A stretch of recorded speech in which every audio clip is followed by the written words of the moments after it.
On reste dans le cinéma avec Canel à Quenelle, traduisez Bobine et Ethnie, le premier festival du film documentaire organisé ce week-end à Carhaix par les Mémoires du Crèze-Braise. Myriam Legal, bonjour. Bonjour. Vous êtes animatrice culturelle à l'association Mémoires du Crèze-Braise. Alors peut-être un mot d'abord sur cette association. Quelle est sa mission ?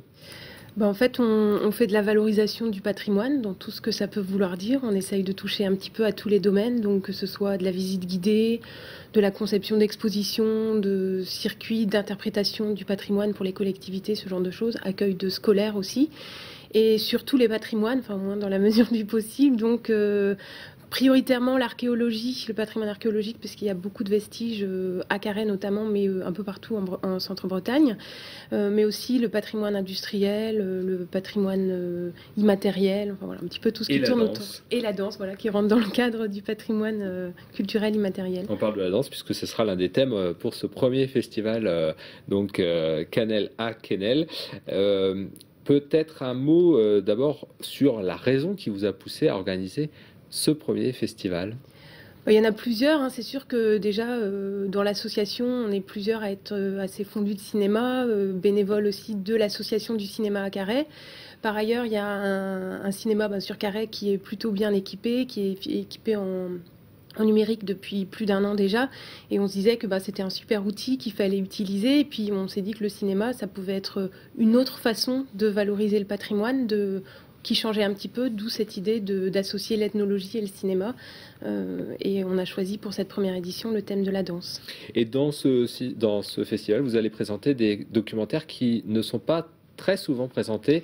On peut déjà présenter un extrait de Musique der Alten Welt. C'est un documentaire allemand des années 60 qui est consacré justement au patrimoine folklorique breton.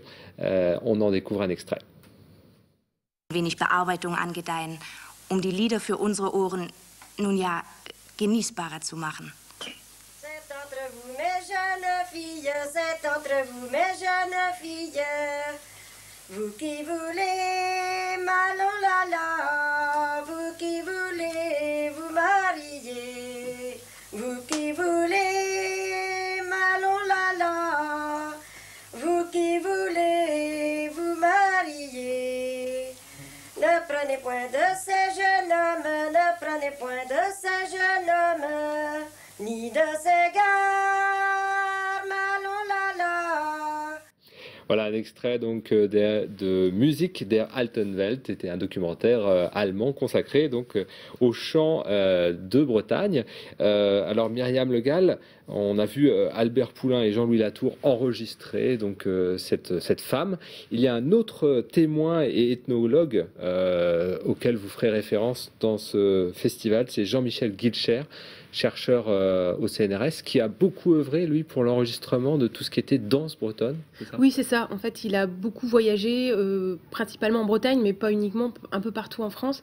Il a filmé tout ce qu'il a pu trouver, des danseurs, et ça dresse vraiment un panorama quasiment pas exhaustif, mais vraiment très complet de ce que pouvaient être les danses en Bretagne dans les années 50, à un moment où justement la société traditionnelle est en train pas de disparaître, mais en tout cas d'évoluer considérablement. Les danses, elles ne sont plus vraiment pratiquées, ou elles n'ont plus tout à fait la place qu'elles avaient dans la société traditionnelle, dans la société rurale. On était vraiment dans une société rurale. Et donc c'est vrai que c'est un travail colossal, et pour nous c'est un témoignage fondamental aujourd'hui sur ce que pouvait être cette société-là et la place qui tenait la danse. Et la danse, il en sera question, et vraiment, donc on pratiquera la danse, puisqu'il y a un Fest-Noz qui est organisé un samedi soir, c'est ça ? Oui, on pouvait pas, pouvait pas travailler, surtout qu'on est quand même en Centre-Bretagne, dans le berceau du Fest-Noz moderne, puisque le Fest-Noz tel qu'on le connaît aujourd'hui, il a été inventé dans les années 50 à Poulaouen, donc juste à côté de Carhaix. Donc c'est vrai qu'on ne pouvait pas évoquer la danse sans donner l'occasion aux gens de la pratiquer.